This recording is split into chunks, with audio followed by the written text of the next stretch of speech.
On a frozen highway in the far north, vehicles rush by without pause, until one man notices what everyone else ignores. At the edge of the road sits a mother dog, motionless, her forepaws drawn together in a posture that looks almost like prayer, though no help seems destined to arrive. Beside her rests a cracked foam container wedged against the barrier. Inside, 3 newborn puppies huddle together, shivering, barely breathing, far too young to survive the cold for long. The man moves without hesitation. Trained reflex carries him forward as the dog rises and guides him, as if she has been waiting for exactly this moment. He gathers the puppies into his arms, shielding them from the air, and in that instant, a bond is forged, quiet, irreversible. What follows will expose a hidden truth, unravel a carefully constructed lie, and reveal a small, unlikely miracle no one saw coming. Before we continue, tell us where you're watching from. And if you believe compassion still matters, stay with us. Morning arrives in the northern United States without ceremony. The cold does not howl, it presses. Pine trees stand in rigid rows along the highway, their dark needles sharp against a pale sky. Traffic slows where construction narrows the road. Cones, flashing arrows, workers in reflective vests standing still like markers in time. It's the kind of place where people wait, distracted, thinking about anything except where they are. Cade Rohr drives with steady hands and an upright posture that looks effortless. At 40, he stands just over 6 feet, broad-shouldered, built not for show but for endurance. His face is angular and clean-shaven, features precise, hair cropped neatly despite the remoteness of the road. His blue-gray eyes remain fixed on the lanes ahead, alert, distant. To strangers, he appears calm. To those who understand, it's restraint. He wears what he always wears alone: a fitted camouflage combat shirt, matching trousers, worn but meticulously kept. A tactical belt rests at his waist, carrying tools rather than decoration. His boots are scuffed, practical. A heavy watch circles his wrist. None of it is costume. It's habit. It's protection.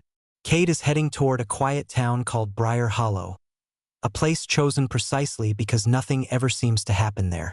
He tells himself this is a fresh start, though he knows better.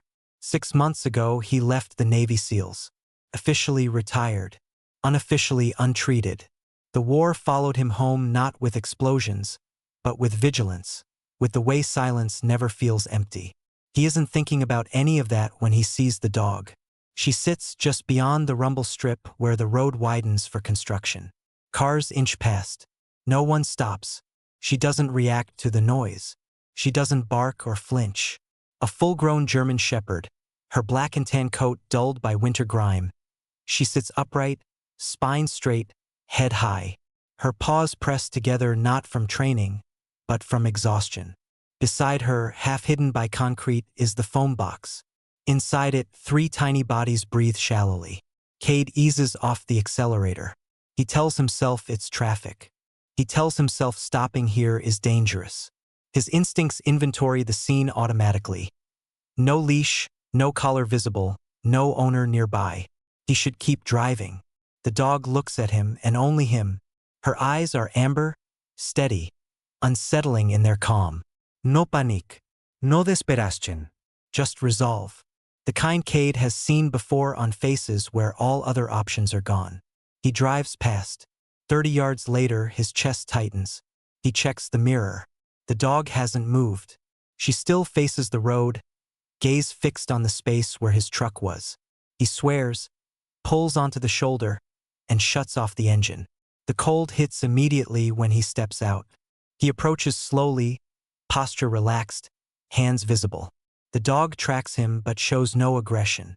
Up close, he sees how thin she is beneath the thick coat, how her legs tremble.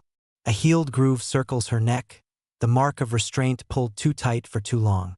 "You did this on purpose?" Cade murmurs, not accusing, just recognizing truth. He lifts the edge of the foam box. The puppies are impossibly small, eyes barely open, fur soft and uneven. They whimper weakly, then press closer together. Cade removes his jacket and wraps the box, trapping warmth. He lifts it carefully. The dog rises immediately, steps back to give him room, then follows without hesitation. She jumps into the back seat and sits upright, composed, as if this outcome was never in doubt. As he pulls back onto the road, Cade notices a rusted tag hanging from a worn leather collar at her throat. Only one letter remains visible. En elle. Or maybe an I. A beginning, not a name. At the rented house on the forest's edge, Cade sets the box near the heater. The puppies stir, filling the quiet kitchen with fragile sounds. The dog stands just inside the doorway, watching. "You can stay," Cade says, surprising himself. "For now." She steps fully inside and curls around the box. Only then does her breathing slow, tension draining inch by inch. Cade sinks into a chair, exhaustion settling deep. Outside, wind moves through pine needles. Inside, for lives breathe together. He doesn't yet know her name. He doesn't know why that rusted letter feels like a warning.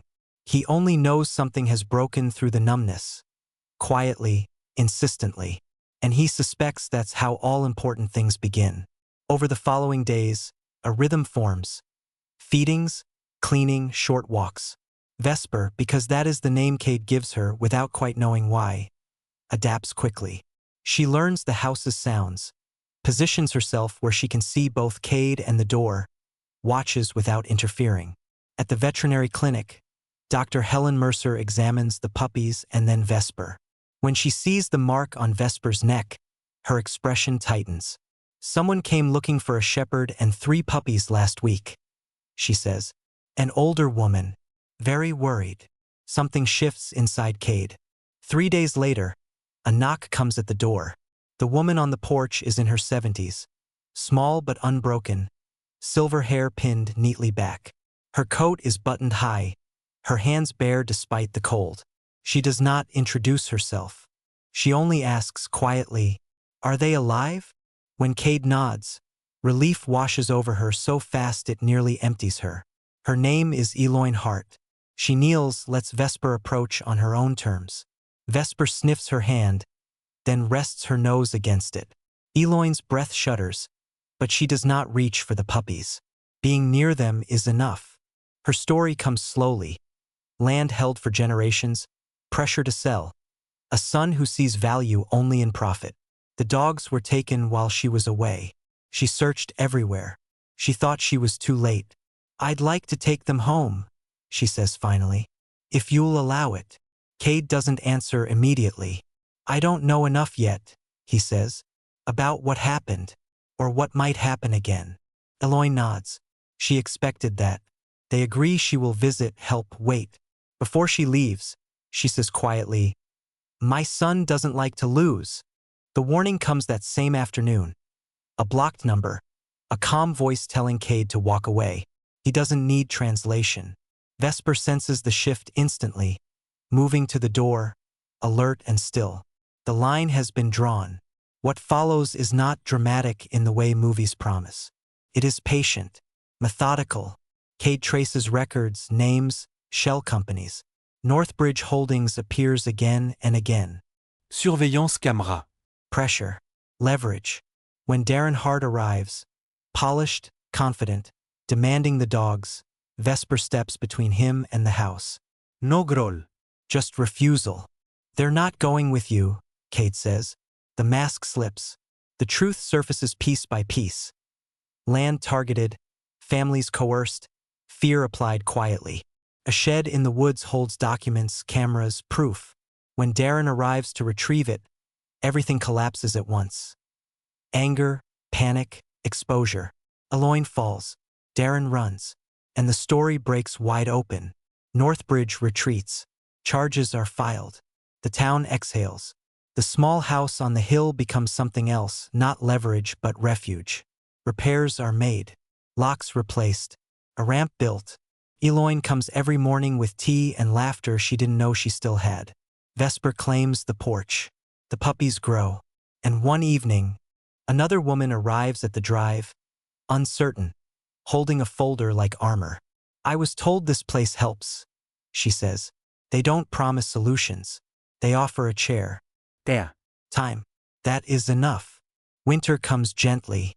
People in Briar Hollow begin calling it Vesper House, not for miracles but for trust. Cade thinks of the highway, of the moment he almost didn't stop. Sometimes the miracle isn't thunder or revelation. Sometimes it's a quiet interruption. A dog who refuses to leave. A heart that listens. And if grace still moves through the world, it often does so softly. Through open doors, steady presence, and small mercies we nearly miss.